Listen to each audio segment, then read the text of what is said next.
இந்த நேரத்திற்கான மிக முக்கிய செய்தி, பாலியல் குற்றவாளிகளை சுட்டிப்பிடித்த காவல்துறையினர்.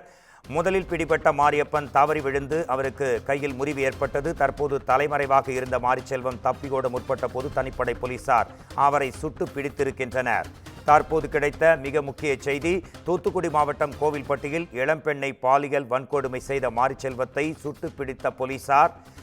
மேலும் மாரியப்பன் தவறி விழுந்து கை கால்களில் மாவு கட்டு. இது குறித்து நமது குமுதம் செய்தியாளர் மணிகண்டன் தரும் உடனடி தகவல்களை கேட்கலாம். பாலியல் குற்றவாளியை சுட்டு பிடித்த போலீசார், மேலும் மாவு கட்டு என்பது தொடர்கதையாக வருகிறது. இது குறித்த உங்கள் விரிவான விளக்கங்கள், தகவல்கள் தரலாம். வணக்கம் மோகன்ராஜ். தூத்துக்குடி மாவட்டம் கோவில்பட்டியில் நேற்று முன்தினம் இரவு வீட்டில் தனியாக இருந்த இளம்பெண்ணிடம் மது போதையில் கத்தியை காட்டி மிரட்டி கோவில்பட்டியைச் சேர்ந்த மாரிச்செல்வம் மற்றும் மாரியப்பன் ஆகிய இருவரும் பாலியல் பலாத்காரத்தில் ஈடுபட்டுள்ளனர்.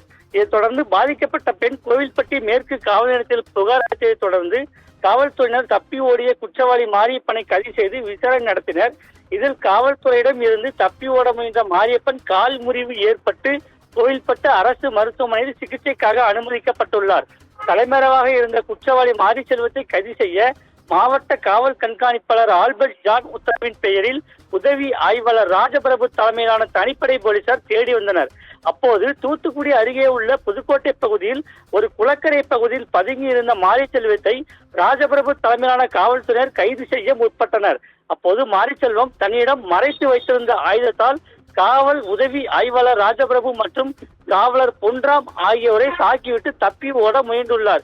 இதைத் தொடர்ந்து தப்பி ஓடிய மாரிச்செல்வத்தை காவல்துறையினர் துப்பாக்கியால் சுட்டதில் அவரது இடது காலில் முழங்காலுக்கு கீழே துப்பாக்கி குண்டு பாய்ந்து சுருண்டு விழுந்துள்ளார்.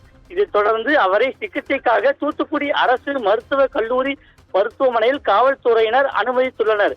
மேலும் இந்த சம்பவத்தில் காயமடைந்த காவல் உதவி ஆய்வாளர் ராஜபிரபு மற்றும் காவலர் பொன்ராம் ஆகியோர் சிகிச்சைக்காக தூத்துக்குடி அரசு மருத்துவக் கல்லூரி மருத்துவமனையில் அனுமதிக்கப்பட்டுள்ளனர். தூத்துக்குடி அருகே பாலியல் பலாத்காரத்தில் ஈடுபட்ட வாலிபரை காவல்துறையினர் துப்பாக்கியால் சுட்டுப்பிடித்த சம்பவம் பெரும் பரபரப்பை ஏற்படுத்தியுள்ளது. மோகன்ராஜ்.